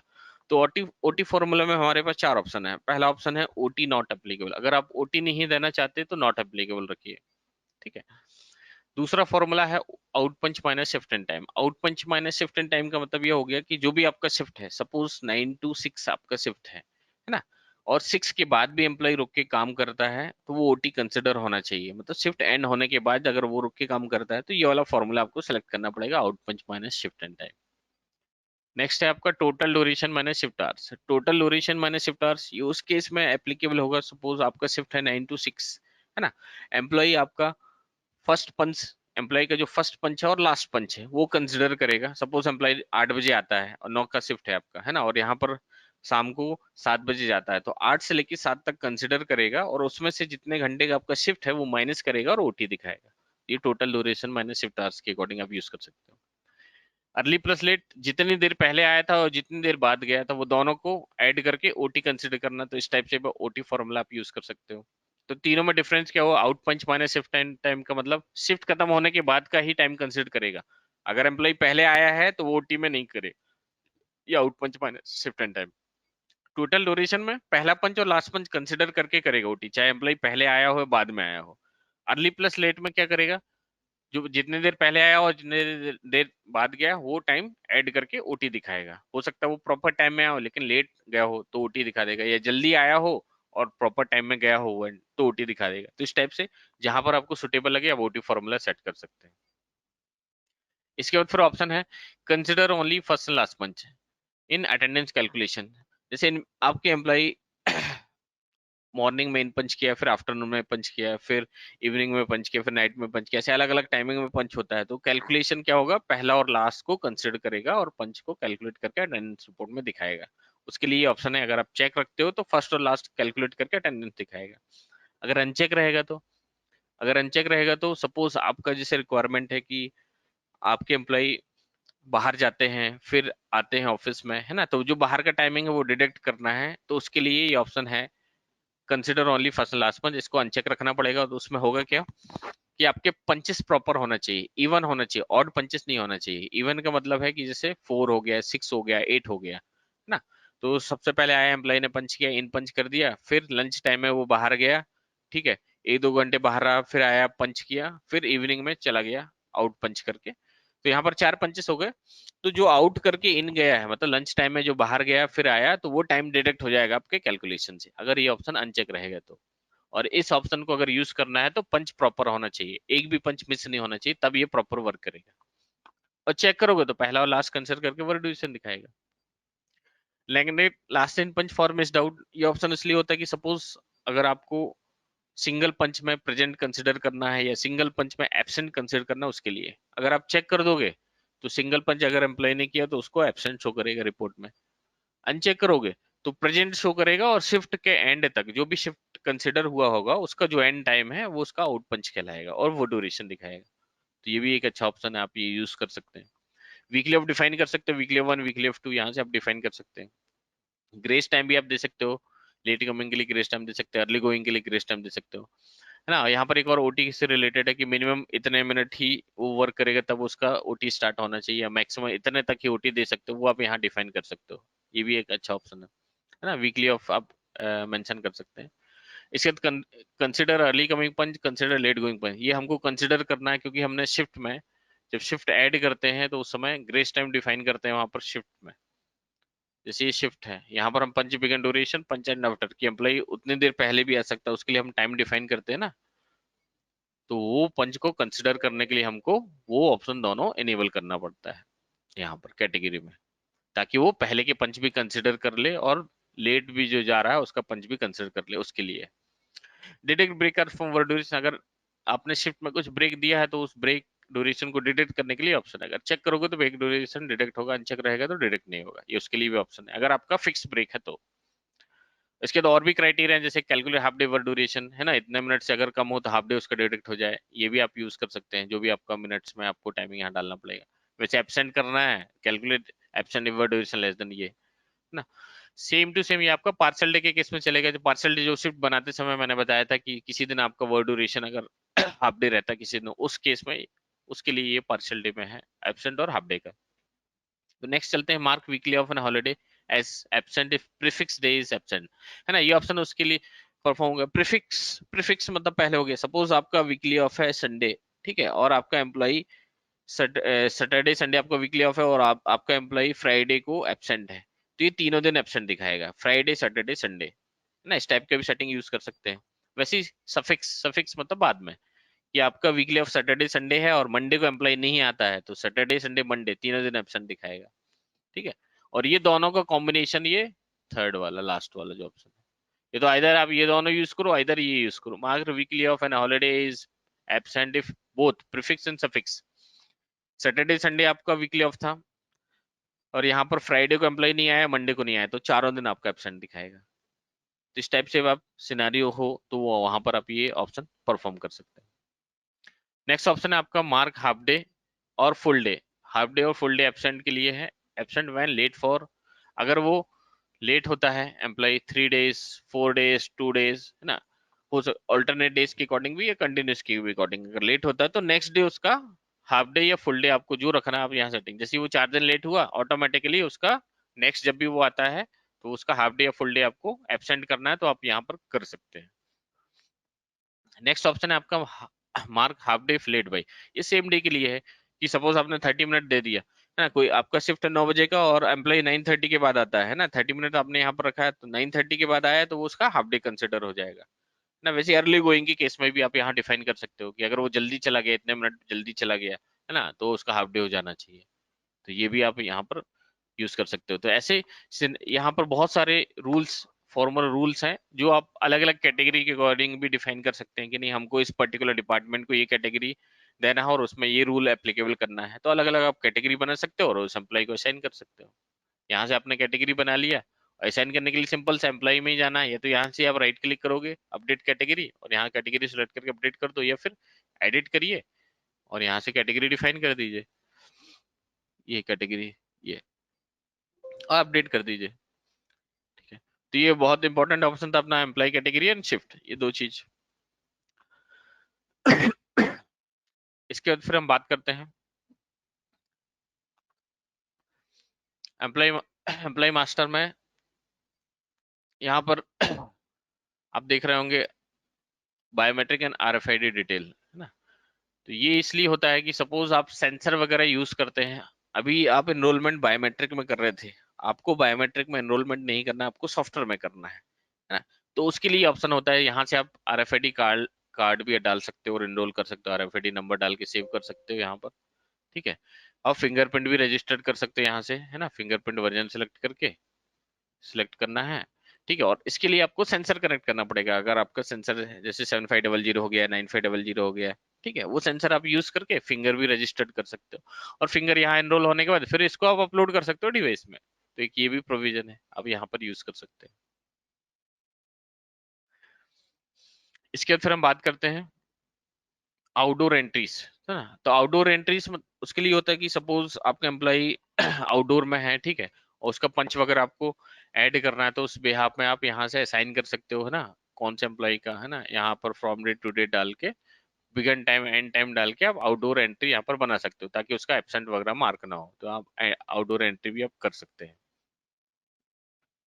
Multiple outdoor entry भी आप डाल सकते हैं, ठीक है। इसके बाद फिर हम बात करते हैं लॉग रिकॉर्ड। लॉग रिकॉर्ड में जैसे ही मैंने बताया था, डिवाइस से आप डेटा डाउनलोड करोगे तो यहाँ लॉग्स आपके डिस्प्ले होते हैं, यहाँ पर आप सर्च भी कर सकते हो पर्टिकुलर एम्प्लॉई का, कि वो एम्प्लॉई के कौन कौन से डेट में, कौन कौन से टाइमिंग में पंच है, तो यहाँ से आप सर्च कर सकते हो, है ना। डिवाइस वाइज भी सर्च कर सकते हो कि हमको पर्टिकुलर डिवाइस में देखना है कि उस एम्प्लॉई के पंच करने, इस टाइप से आप सर्च कर सकते हो, ठीक है। इसके अलावा यहाँ पर आप मैनुअल पंच भी ऐड कर सकते हैं, तो मैनुअल पंच उस केस में ऐड करेंगे कि सपोज आपके एम्प्लॉई पंच करना भूल गए हैं, है ना, तो इन पंच या आउट पंच जो भी भूले हैं, तो यहाँ से आप ऐड कर सकते हो उसको। तो सिंपल से आपको ऐड में जाना है, कौन सा एम्प्लॉई है वो एम्प्लॉई सिलेक्ट करना है, ठीक है, मल्टीपल एम्प्लॉई भी सिलेक्ट कर सकते हो आप, है ना, कौन सा डेट है और किस टाइमिंग में करना है, यहाँ से आप टाइमिंग डाल सकते हो, है ना, कौन सा पंच है, इन पंच है, आउट पंच है ना, वो आप यहाँ से सिलेक्ट करके ऐड कर सकते हो, ये ऐड हो जाएगा। तो ये मैनुअल एंट्री ऐड हो जाएगा आपका ना। और यहाँ पर आप देख सकते हो सभी, तो ये मैनुअल एंट्री यहाँ पर ऐड होगा, और मैनुअल एंट्री को आप डिलीट भी कर सकते हो। ठीक है, यहाँ से इस टाइप से आप डिलीट भी कर सकते हो ये। तो मैनुअल पंच भी आप ऐड कर सकते हो। इसके बाद फिर आप देख सकते हो अटेंडेंस रजिस्टर्ड। ठीक है, तो अटेंडेंस रजिस्टर्ड कब दिखेगा, जब आप डेटा पूरा रिकैलकुलेट कर लोगे। यहाँ से आपको रिकैलकुलेट करना है, फ्रॉम डेट टू डेट डाल के कैलकुलेट करना है। उसके बाद फिर आप एज अ रजिस्टर आप देख सकते हो अटेंडेंस। तो अटेंडेंस रजिस्टर में इस टाइप से आपका दिखेगा, प्रेजेंट, एब्सेंट, हाफ डे, इस टाइप से आप देख सकते हैं यहाँ पर ये। उसके लिए अटेंडेंस रजिस्टर में जाके आप कर सकते हैं। ओटी रजिस्टर्ड है, वैसे रजिस्टर ओटी के अकॉर्डिंग है ना। आप यहाँ पर देख सकते हैं, यहाँ पर वैल्यू डिस्प्ले होगा जैसे अगर उसने ओवर टाइम किया है तो। ठीक है, अटेंडेंस लॉग भी आप चेक कर सकते हो, है ना, जो आपका अटेंडेंस लॉग किस डेट का है ना, एम्प्लॉई है ना, कब इन पंच है, कब आउट पंच है ना, यहाँ पर आप पंच रिकॉर्ड कर सकते हैं ये, है ना। कुछ रिमार्क वगैरह अपडेट करना है तो यहीं से आप रिमार्क भी डाल सकते हैं, सिलेक्ट करके अपडेट रिमार्क, है ना, पंचेस इस टाइप से आप अपडेट कर सकते हो। तो ये रिपोर्ट जब निकालोगे, बेसिक रिपोर्ट है तो उसमें ये रिमार्क भी डिस्प्ले करेगा। जैसे ये है डेली में बेसिक अटेंडेंस रिपोर्ट। ठीक है, सिलेक्ट किया, आज की डेट सिलेक्ट किया ना, और जिस एम्प्लॉय के लिए हमने दिया वो तो अपडेट रिमार्क में वो शो करेगा कि वो कौन सा एम्प्लॉय का हमने रिमार्क अपडेट किया है। तो ये देखिए यहाँ पर ये रिमार्क आ जाएगा। तो इस टाइप से आप रिमार्क भी अपडेट कर सकते हैं। इसके अलावा आपका लीव समरी में आप लीव समरी चेक कर सकते हैं यहाँ पर कि एम्प्लॉय ने कौन, यहाँ पर आप लीव टेकन है ना, कब कब लीव लिया है, करंट बैलेंस कितना है, ईयरली बैलेंस कितना है, यहाँ से आप देख सकते हो। और ये इसको आप एक्सपोर्ट भी कर सकते हो, और एम्प्लॉय का बैलेंस भी यहाँ से आप इंपोर्ट कर सकते हो इस फाइल फॉर्मेट के अकॉर्डिंग, कि एम्प्लॉय को कितना लीव देना है वो यहाँ से आप डिफाइन कर सकते हो ना। एम्प्लॉय कोड के अकॉर्डिंग, नेम के अकॉर्डिंग, डिपार्टमेंट, कंपनी ना, सीएल कितना देना है, पीएल कितना देना है, और इस सीट को आप इंपोर्ट कर सकते हो। यहाँ से आप इंपोर्ट कर दोगे तो उनका बैलेंस यहाँ पर अपडेट हो जाएगा। तो ये बल्क में इंपोर्ट करने के लिए ओनली बैलेंस। ठीक है, इसके बाद फिर हम बात करते हैं यूटिलिटीज में डिवाइस मैनेजमेंट। तो डिवाइस मैनेजमेंट में जब डिवाइस ऐड करते हैं, यहाँ पर पूरा डिवाइस का लिस्ट शो होता है। डिवाइस जब ऐड करते हैं तो ये डिवाइस का पेजेस है। तो यहाँ पर हम क्या देख सकते हैं, यूजर इन डिवाइस, जो यूजर्स शो करेगा डिवाइस के अंदर के। ठीक है, set system date and time, अपने पीसी के डेट एंड टाइम को सेट करने के लिए डिवाइस में कभी कभी डेट टाइम चेंज हो जाता है, तो यहाँ से आप सेट कर सकते हो set system date and time. तो जो भी आपका current date and time PC में वो सेट हो जाएगा डिवाइस। एडमिन को क्लियर करना, तो यहाँ से आप एडमिन क्लियर कर सकते हैं। डाउनलोड यूजर टू डिवाइस, यहाँ से आप यूजर्स डाउनलोड कर सकते हैं। एक और ऑप्शन है अपलोड यूजर टू डिवाइस, यहाँ से आप यूजर्स को अपलोड करना है वाया सॉफ्टवेयर टू डिवाइस। तो यहाँ से आप एम्प्लॉय को सिलेक्ट करोगे, सभी को करना है, सभी को सिलेक्ट करो, या किसी पर्टिकुलर को करना है, पर्टिकुलर को क्या फिंगर है ना, फेस है, जो भी है, यहाँ से आप अपलोड कर सकते हैं।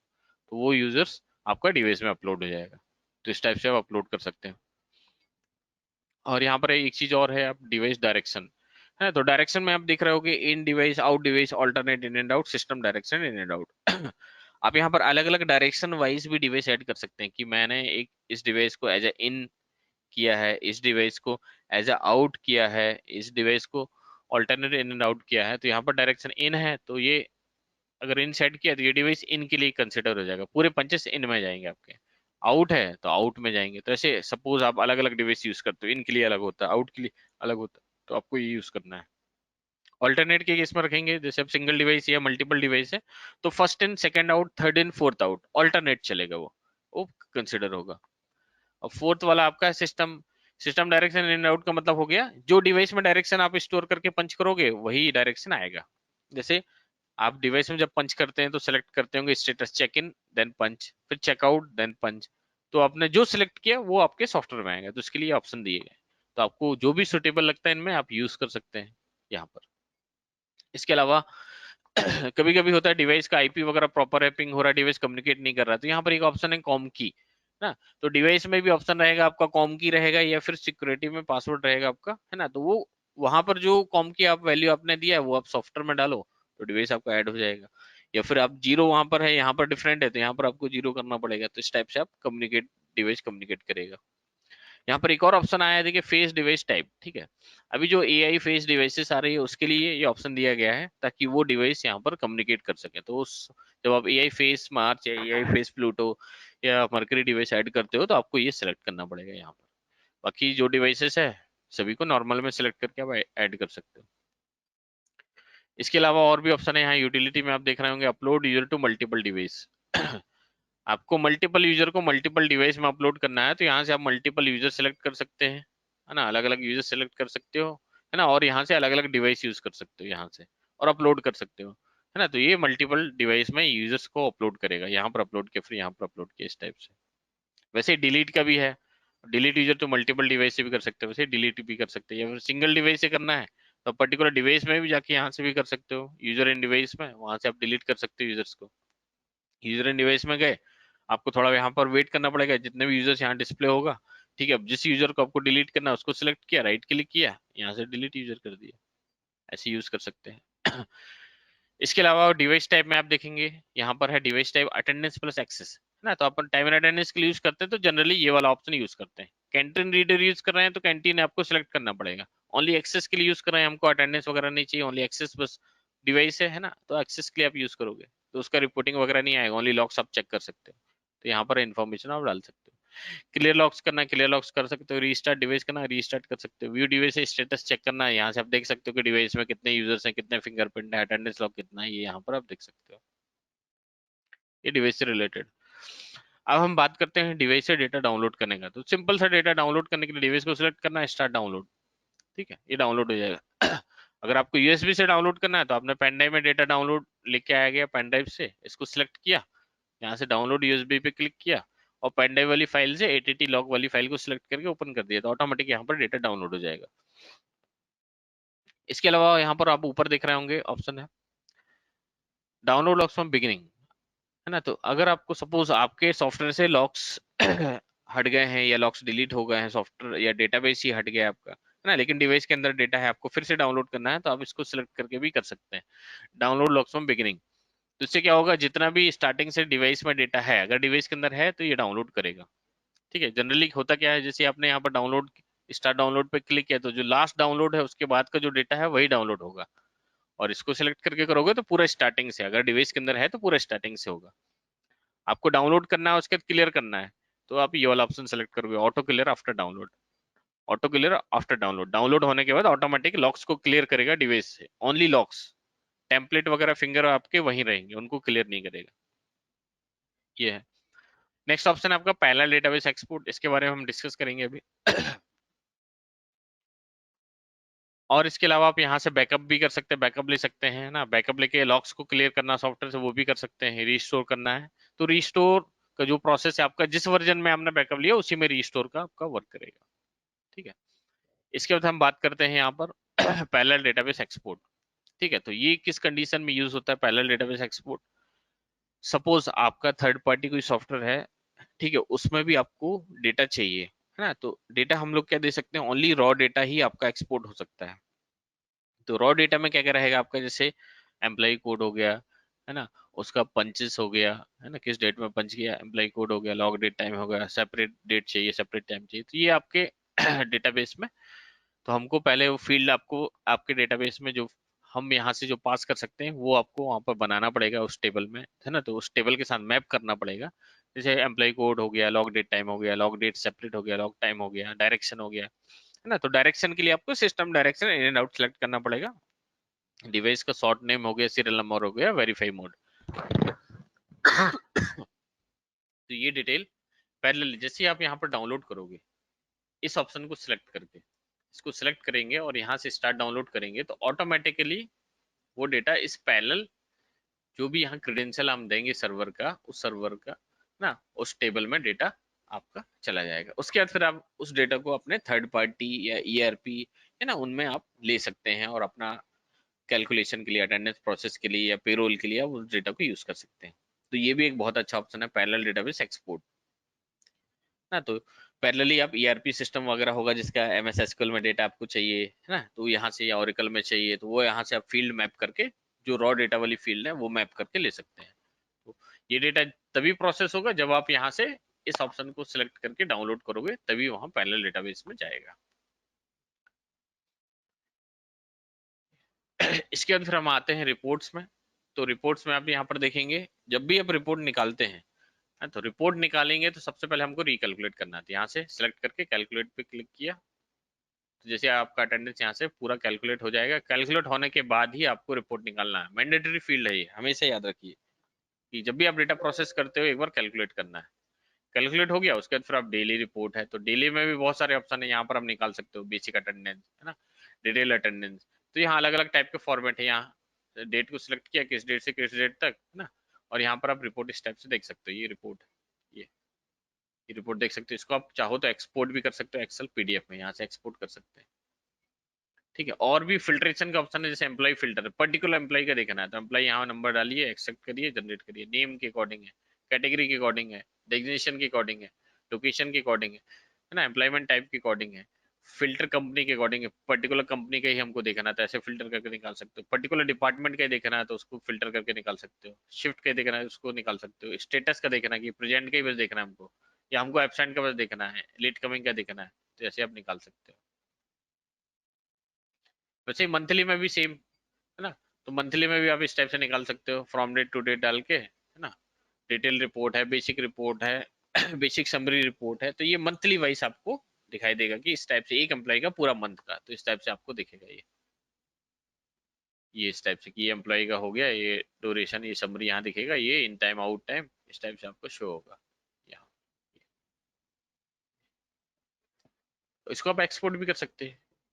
ऐसे और भी ऑप्शन है रिपोर्ट से रिलेटेड, आप यहाँ पर देख सकते हैं। Monthly, yearly, leave entries, outdoor entries, department summary, है ना। और भी एक्सपोर्ट लॉग्स हैं जो थर्ड पार्टी के लिए यूज करना है, थर्ड पार्टी ईआरपी पेरोल उनके लिए अगर यूज करना है, तो वो यहाँ से आप यूज कर सकते हो।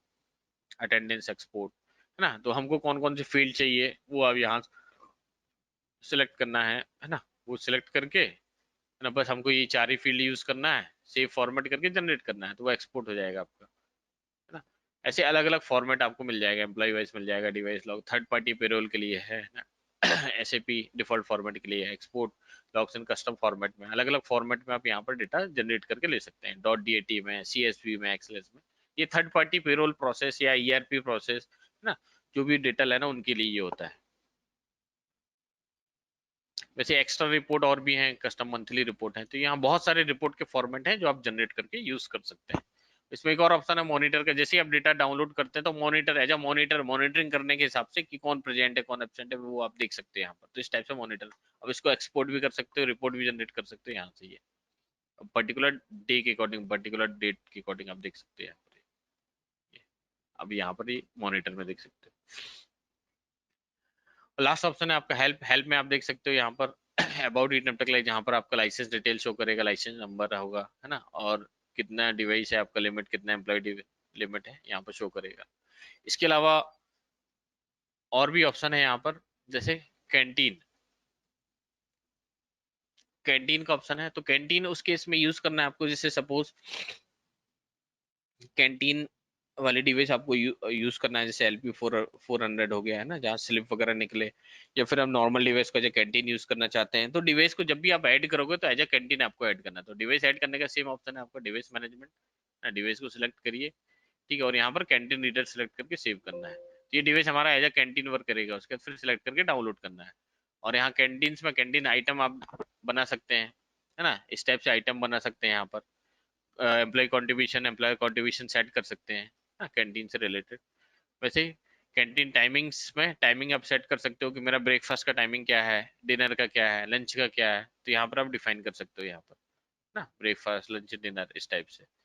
ये डिफाइन करने के बाद जब भी इस टाइमिंग में पंच होगा तो उसके अकॉर्डिंग ये कंसिडर करेगा, और फिर आप रिपोर्ट निकाल सकते हो कैंटीन वाला। हाँ, कैंटीन में डेली समरी रिपोर्ट है, आप ये देख सकते हो।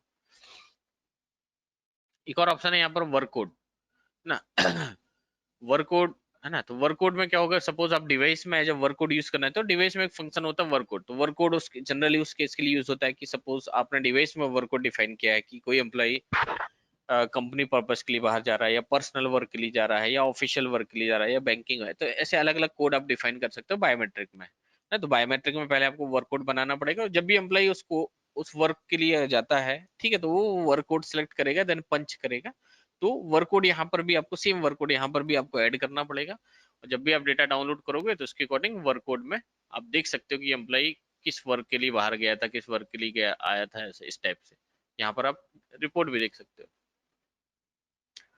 है ना। ये था अपना डेस्कटॉप सॉफ्टवेयर से रिलेटेड पूरे ऑप्शंस, आई थिंक मैंने पूरे यहाँ पर कवर किए हैं। इसके अलावा और भी ऑप्शंस हैं जो मैं आपको बताना चाहूंगा। यहाँ पर जितना भी प्रोसेस होता है ये सब मैनुअल प्रोसेस होता है, कि डेटा लॉग्स डाउनलोड करना, है ना, पैरेलल डेटाबेस एक्सपोर्ट। इसके अलावा जब आप सॉफ्टवेयर इंस्टॉल करते हैं तो और भी आपको ऑप्शन मिलते हैं। तो यहाँ पर ये शॉर्टकट्स हैं, ठीक है। ऑनलाइन डाउनलोडर है, शेड्यूलर है, तो हम बात करते हैं ऑनलाइन डाउनलोडर की, ठीक है। तो ऑनलाइन डाउनलोडर आपका सेम डेटाबेस ही वहां पर पॉइंट होता है ऑनलाइन डाउनलोडर में, ठीक है। Just same user name password है ना, लॉगिन किया। तो ऑनलाइन डाउनलोडर इस टाइप से होता है। तो ऑनलाइन डाउनलोडर का यूज क्या है? इसका यूज है ऑटोमेटिक डेटा डाउनलोड करना पर्टिकुलर इंटरवल बेसिस में। तो यहाँ पर आप इंटरवल सेट कर सकते हो। इंटरवल यहाँ पर आप सेट कर सकते हो, जैसे आपके एक दो डिवाइस है तो इंटरवल आप कम सेट कर सकते हो, 5 मिनट्स ना। अगर आपके ज्यादा डिवाइस है तो इंटरवल आपको उसके बिहाफ में बढ़ाना पड़ेगा, है ना। तो इतने इंटरवल के बाद वो डेटा डाउनलोड करेगा सभी डिवाइस से, है ना। तो यहाँ पर आपको डिवाइस को सिंपल से सिलेक्ट करना है, कौन कौन से डिवाइस से आपको डेटा डाउनलोड करना है, ठीक है। अब यहाँ पर आप देख रहे हो सेम प्रोसेस यहाँ पर भी, ऑटो क्लियर आफ्टर डाउनलोड। अगर यूज करना है तो आप इसको चेक करो, ठीक है। डाउनलोड लॉग्स फ्रॉम बिगिनिंग, इसको अगर यूज करना है तो चेक करो। Parallel database export, use case में कि अभी हम मेन एप्लीकेशन से नॉर्मली वहां पर सिलेक्ट करके डाउनलोड करते थे। तो मेन एप्लीकेशन में ई टाइम तक लाइट में हम क्या करते थे, यूटिलिटीज में जाते थे, पैरेलल डेटाबेस के लिए सिलेक्ट करते थे यहाँ से, और इसको सिलेक्ट करके स्टार्ट डाउनलोड करते थे। ये मैनुअल प्रोसेस होता था। लेकिन ऑनलाइन डाउनलोडर में क्या होगा, यहाँ पर हमने सिलेक्ट कर दिया, इसको भी सिलेक्ट कर दिया, या फिर अगर यूज नहीं करना है तो इसको अनचेक करके स्टार्ट डाउनलोड पे क्लिक किया ना। ये जिस डिवाइस से हमको यूज करना है तो उसी डिवाइस को सिलेक्ट करके स्टार्ट डाउनलोड पे क्लिक करना है ऐसे।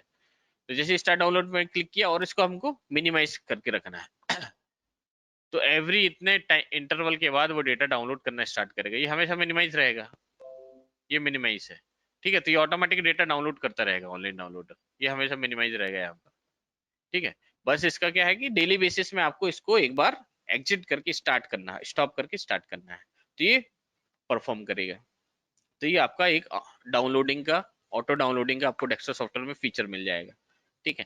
तो ये कहाँ कहाँ यूज होगा, एक तो आपका पैरेलल डेटाबेस एक्सपोर्ट के लिए यूज कर सकते हो आप, ठीक है। ऑटोमेटिक लॉग्स डाउनलोड करने के लिए यूज कर सकते हैं आप, ठीक है। और इसके अलावा अगर एसएमएस वगैरह यूज करते हैं तो वहां पर भी हमको डेटा डाउनलोड करना पड़ेगा, तो उससे पहले हमको यहाँ पर डाउनलोड चाहिए, तो ये ऑटो डाउनलोड वहां पर भी आप यूज कर सकते हो, ठीक है। तो ये डाउनलोडिंग के लिए, डाउनलोडिंग पर्पज के लिए यूज होगा। नेक्स्ट ऑप्शन है अपना शेड्यूलर है। तो शेड्यूलर में क्या होगा, शेड्यूलर भी एक ऑटोमेटिक प्रोसेस करने के लिए यूज किया जाता है। तो जो भी आपका ऑनलाइन डाउनलोडर या शेड्यूलर है तो ये डेली बेसिस में आपको एक बार स्टॉप करके स्टार्ट करना है, तब ये अच्छा परफॉर्मेंस आपका करेंगे।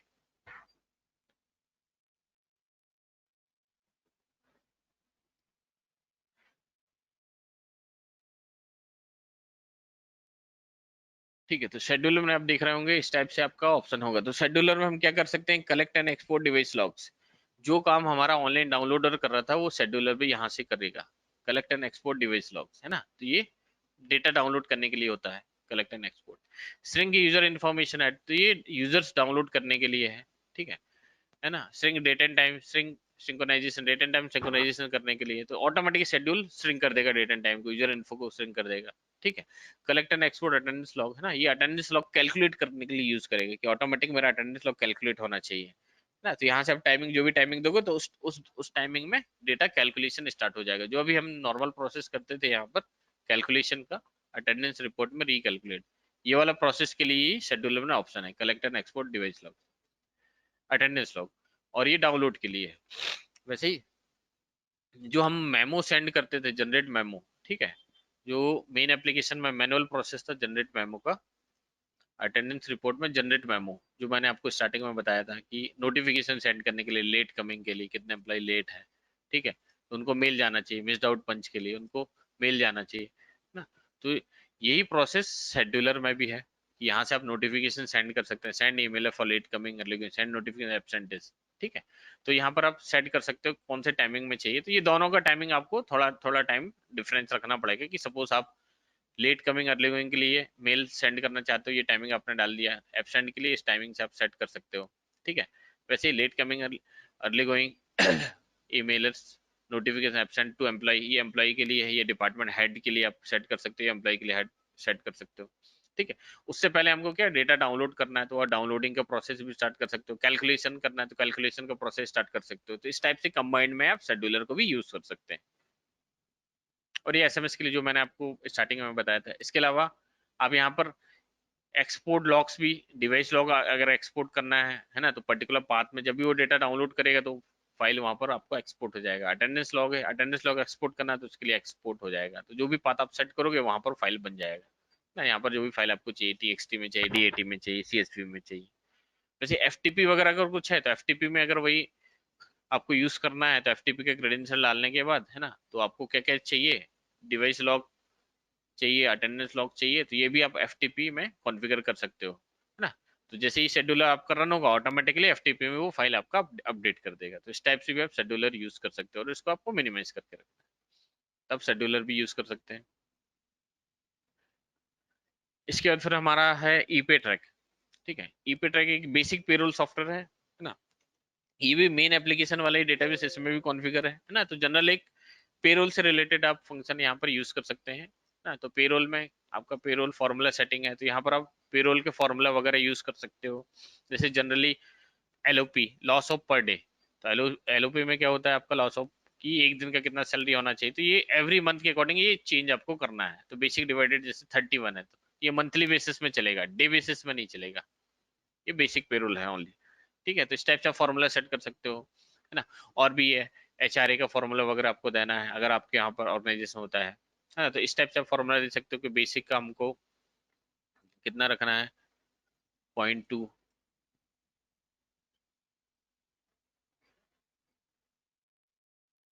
0.20। ठीक है, तो इस टाइप से फॉर्मूला सेट कर सकते हो। ये ओके कर दिया। तो जो जो आपके यहाँ पर ऑर्गेनाइजेशन में यूज होते हैं, कन्वेंस है, डीए है, ओटी है, पीटी है, टीडीएस है, पीएफ है, ये सभी का फॉर्मूला यहाँ पर ऐड करना है। ये वन टाइम का प्रोसेस एक बार कर दिया, और एवरी मंथ का ओनली ये वाला एलओपी का प्रोसेस रहेगा। ठीक है, ये एक बार सेट कर दिया, उसके बाद फिर आप सैलरी स्ट्रक्चर ऐड करना है। एम्प्लॉय सैलरी स्ट्रक्चर में जाके यहाँ से आप एम्प्लॉय को सिलेक्ट करिए, कौन सा एम्प्लॉय का आपको करना है, उस एम्प्लॉय को सिलेक्ट किया और यहाँ पर उसका बेसिक जो भी सैलरी वो डिफाइन कर दिया। ठीक है, तो ऑटोमेटिक जो फॉर्मूला वो यहाँ पर ऑटोमेटिक ले लेगा, जिस जिसका हमने फॉर्मूला सेट किया ऑटोमेटिक यहाँ पर वो लेने लगेगा। और इसको कब से यूज करना है उसको आप सिलेक्ट कर दो फर्स्ट से। ये एवरी मंथ के अकॉर्डिंग आपको ये वन टाइम का प्रोसेस ये करना पड़ेगा आपको एक बार। ये कर दिया, ठीक है। उसके बाद फिर आप जाएंगे पे स्लिप रिकॉर्ड में। ठीक है, तो यहाँ पर रिकॉर्ड उससे रिलेटेड आपका यहाँ पर आ जाएगा। ठीक है, तो जब भी आप पे स्लिप रिकॉर्ड में जाते हैं, ठीक है, तो सबसे पहले आपको जब भी प्रोसेस करते हैं तो मेन एप्लीकेशन से यहाँ से एक बार रिकैलकुलेट करना है। जिस भी मंथ का प्रोसेस कर रहे हो यहाँ से कैलकुलेट कर दिया, उसके बाद फिर आप पेरोल में जाओगे और यहाँ पर जिस मंथ का प्रोसेस कर रहे हो उसको सिलेक्ट करके यहाँ भी एक बार रिकैलकुलेट करना है। तो ये आपका टोटल प्रेजेंट एब्सेंट डे वहां से कंसिडर कर लेगा और यहाँ पर एप्लीकेबल फिर वो होगा। उसके बाद फिर आप सैलरी स्लिप निकाल सकते हैं रिपोर्ट में जाके। अलग अलग रिपोर्ट के फॉर्मेट यहाँ पर मिलेंगे, आप सिलेक्ट करो और ये एवरी मंथली वाइज ही पे स्लिप जनरेट होगा, आपका मंथली वाइज ही वर्क करेगा। इस टाइप से आप सैलरी स्लिप भी जनरेट कर सकते हैं। ठीक है, इसके अलावा और लोन डिटेल वगैरह भी है कि लोन वगैरह अगर है तो यहाँ से आप ऐड कर सकते हो लोन वगैरह एम्प्लॉय के अगेंस्ट में, ना कि कौन सा एम्प्लॉय लोन लिया है ना। यहाँ से आप परफॉर्म कर सकते हो, कितना लोन लिया है वो यहाँ पर आप डिफाइन कर सकते हो, एडवांस वगैरह लिया है। ठीक है, यहाँ से आप इंटरेस्ट वगैरह लगाना है ना, इंटरेस्ट वगैरह अगर लगाना है वो आप यहाँ पर सेट कर सकते हो। ये हो गया सेट। ठीक है, ऑटो रिपेमेंट का भी ऑप्शन रहेगा, तो ऑटोमेटिकली आपको कब से कब तक उसको एप्लीकेबल करना है कि वो 4 मंथ में देना चाहिए, टोटल अमाउंट जितना है, तो ऑटोमेटिक वो डिवाइड कर देगा उसको। कर दी। ठीक है, तो ये हो जाएगा आपका ऐसा। रिम्बर्समेंट से रिलेटेड की रिम्बर्समेंट डिटेल वगैरह भी ऐड करना, तो यहाँ से आप रिम्बर्समेंट डिटेल भी ऐड कर सकते हो कि उसका रिम्बर्स कितना करना है, किससे रिलेटेड क्या रीजन के लिए लिया, तो वो ऐड कर दो तो ऑटोमेटिक वो उसमें ऐड हो जाएगा आपके पे स्लिप रिकॉर्ड में यहाँ पर। अगर आपको कुछ मॉडिफिकेशन करना है तो यहाँ पर भी आप कर सकते हो एडिट करके, ये मॉडिफाई यहाँ पर कुछ करना है या एक्स्ट्रा कुछ अर्निंग देना है तो यहाँ राइट क्लिक करके एक्स्ट्रा ऐड कर सकते हो अर्निंग के लिए। ये एक्स्ट्रा डिडक्ट करना है तो यहाँ राइट साइड में ऐड कर सकते हो एक्स्ट्रा डिडक्शन के लिए, ये डिडक्शन टाइप ना। तो यहाँ पर आप कम ज्यादा या जो भी एक्स्ट्रा कर देना तो यहाँ पर आप ऐड कर सकते हो। ये जनरली एक बेसिक पेरोल से रिलेटेड है। और सेपरेट सेपरेट रिपोर्ट भी यहाँ पर मंथली पीटी एसआईसी है ना, अलग अलग रिपोर्ट फॉर्मेट है। ये जनरल एक बेसिक पेरोल सॉफ्टवेयर। इसके अलावा एक और ऑप्शन है अपने पास, एक और है e visitor tag. Visitor and vehicles को मैनेज करने के लिए ई विजिटर टैग का यूज किया जाता है। तो इसमें क्या होगा कि हम इजीली विजिटर्स और व्हीकल्स को मैनेज कर सकते हैं, उनका ट्रैक रिकॉर्ड रख सकते हैं। तो यहाँ पर आप विजिटर्स लॉग्स में जाके ऐड कर सकते हैं विजिटर्स को। ठीक है, यहाँ पर आप किससे मिलने के लिए आए, तो ये सारा डिटेल जो आ रहा है यहाँ पर, वो एम्प्लॉय अपना एम्प्लॉय मास्टर से उठा रहा है, मेन एप्लीकेशन से, है ना, इससे मिलने के लिए आया है। ठीक है, यहाँ पर अराइव स्टेटस है, not arrive, arrive and left है। ठीक है, यहाँ पर आप डाल सकते हो व्हीकल नंबर वगैरह, आप डाल सकते हो उसका। ठीक है, आईडी कार्ड नंबर वगैरह डाल सकते हो वैलिडिटी वगैरह डाल सकते हो, है ना। और एज न्यू विजिटर पे आप क्लिक करना है ना, कौन सा विजिटर्स है। ठीक है, रेगुलर विजिटर है या वीआईपी, वो आप यहाँ से सेलेक्ट करके कॉन्टेक्ट नंबर आप डाल सकते हो यहाँ पर। यहाँ से आप फोटो कैप्चर कर सकते हो।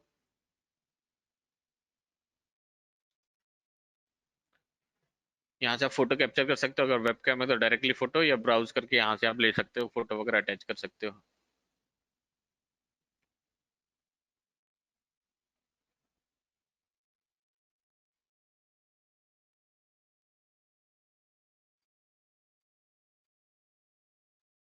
फोटो आप सेलेक्ट करके यहाँ पर असाइन कर सकते हैं। ठीक है, इसमें भी फोटो है नहीं।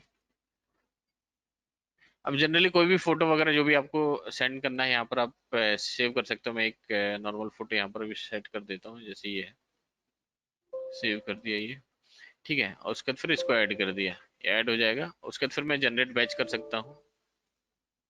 यहाँ पर्पस मेंशन कर दीजिए, मीटिंग या मीट। ठीक है,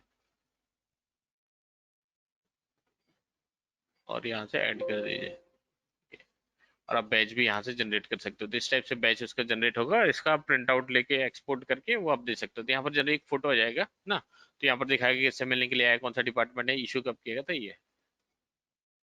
और अगर वो इशू लेफ्ट हो गया तो यहाँ से आप लेफ्ट डेट भी डाल सकते हो, आउट कब गया है, और वो वो मेंशन कर सकते हैं। ये वैलिडिटी कर डालेंगे तो वैलिडिटी दिखाएगा कि कितने दिन का वैलिडिटी है, कितने टाइम का वैलिडिटी है, ऐड भी कर सकते हैं आप।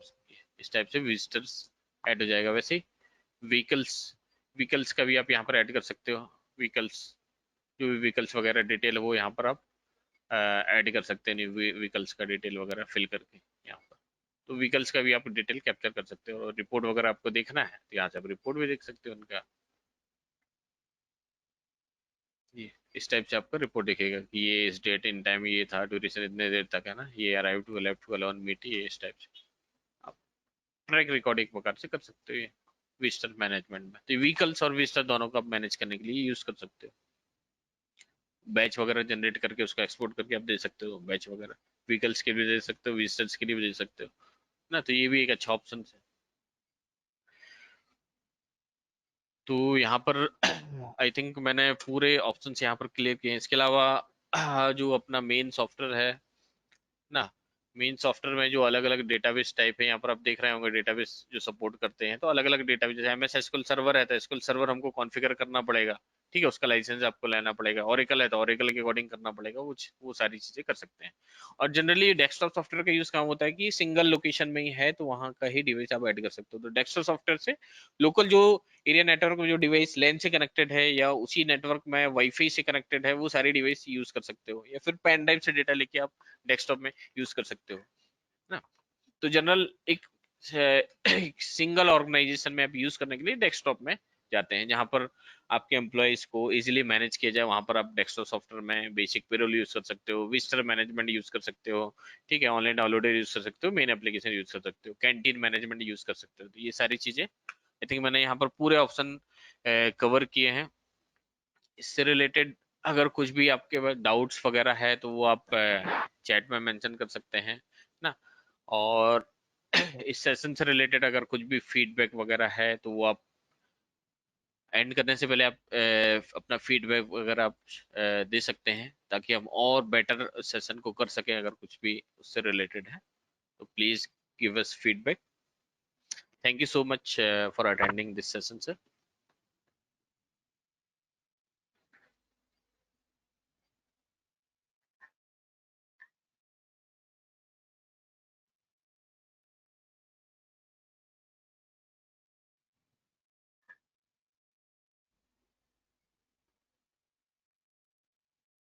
कुछ डाउट वगैरह मैसेज चैट कर सकते हैं।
कुछ भी सजेशन वगैरह है, डाउट्स वगैरह, आप मैं चैट कर सकते हैं। सजेशन वगैरह फीडबैक प्लीज दीजिएगा एंड करने से पहले सेशन।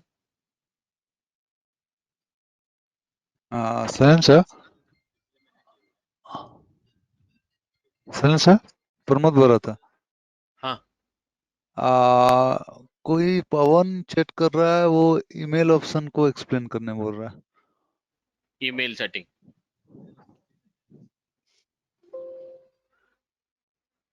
ईमेल के लिए देखिए मेल सेटिंग किस लिए यूज होता है? सबसे पहले ईमेल जैसे आप कॉन्फ़िगर करते हैं ना, मेल सेटिंग कॉन्फ़िगर करने के लिए हमको फ्रॉम एड्रेस चाहिए। तो फ्रॉम एड्रेस का जो भी मेल है हम यहाँ पर कॉन्फ़िगर करेंगे। मेल मेल आईडी देंगे, एसएमटीपी सर्वर नेम देंगे, यूजर नेम पासवर्ड देंगे ना। और उसके बाद फिर सेंड टेस्ट मेल करेंगे। वो कम्युनिकेट करने के बाद आप यहाँ पर जनरेट मेमो का ऑप्शन है, ठीक है। तो मेल के लिए हमने यहाँ से फ्रॉम एड्रेस डिफाइन कर दिया, मेल सेटिंग में जाके यहाँ से फ्रॉम एड्रेस हो गया। उसके बाद फिर एम्प्लॉय मास्टर में एम्प्लॉय का मेल आईडी हमको ऐड करना है।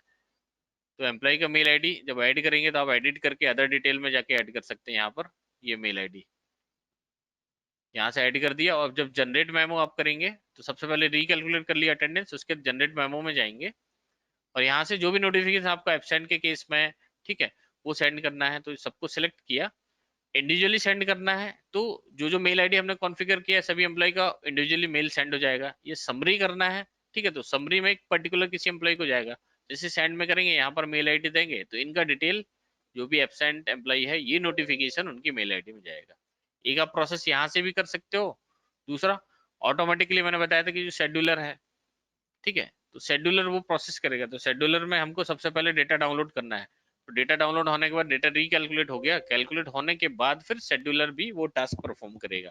तो शेड्यूलर में हम क्या कर सकते हैं, email notification for late coming early going और ईमेल नोटिफिकेशन फॉर एब्सेंटीज, ठीक है। पर्टिकुलर एम्प्लॉय को भी कर सकते हैं और डिपार्टमेंट जो हेड होगा उसके लिए भी आप कर सकते हैं। यहाँ पर ऑप्शन है देखिए, send email for late coming, ये डिपार्टमेंट हेड के लिए हो जाएगा, ये एम्प्लॉइज के लिए हो जाएगा। Send email for late coming early going for employees. तो जो भी टाइमिंग है यहाँ पर आप सेट करोगे तो टाइमिंग जब भी आप टाइमिंग सेट करते हो, ठीक है, तो आप इंटरवल बेस में रखिए। जैसे 15 हो गया ना, फिर इसको एक थोड़े टाइम के बाद आप इसको कर सकते हो 50 में। तो इस टाइप से एक थोड़ा टाइम इंटरवल रहना चाहिए, तब जाके वो बेटर परफॉर्मेंस करेगा। तो यहाँ से आप नोटिफिकेशन सेंड कर सकते हो, ठीक है। और नोट और कैलकुलेशन का यूज करना है तो पहले डेटा कैलकुलेट होगा, क्योंकि एब्सेंट और लेट के लिए हमको कैलकुलेशन चाहिए, है ना। तो डेटा आपको रिकैलकुलेट करना पड़ेगा। तो यहाँ से आप कैलकुलेट कर लो, उस टाइम के पहले कैलकुलेट यहाँ पर कर लो, या फिर शेड्यूलर में ही आप कैलकुलेट का ऑप्शन परफॉर्म कर सकते हो यहाँ से। तो ये टाइम के पहले आपको कैलकुलेट प्रोसेस करना पड़ेगा, तब जाके ईमेल नोटिफिकेशन यूज कर सकते हैं। और इसको आप मिनिमाइज रखो। एवरीडे आपको इसको एक बार क्लोज करके स्टार्ट करना है, तो उस टाइमिंग के अकॉर्डिंग मेल नोटिफिकेशन आपका सेंड होगा। ठीक है sir. Take few seconds to subscribe our channel and click the bell icon button so you will get all notification of our